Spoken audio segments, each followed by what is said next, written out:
अस्सलाम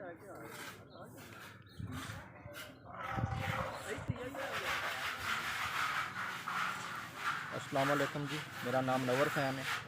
त्रै बेटियां ने, बेटा मेरा को नहीं। तो बीवी काफ़ी अरसे तो बीमार है, तो गुजारा बड़ा मुश्किल विच है।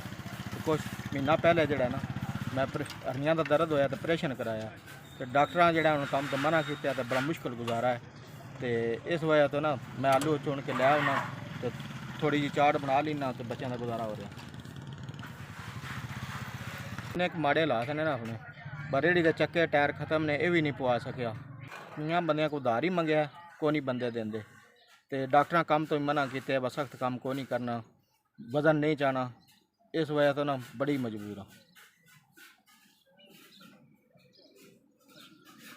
मसा 100, 150, 200 बन जाते, बड़ी मुश्किल वेदार रोटी जा रही है।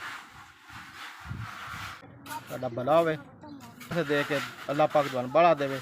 मेरिया 3 बेटियां ने, बेटा है को ना, अल्लाह पाक तुहानू बड़ा देवे, हद तो ज़्यादा देवे।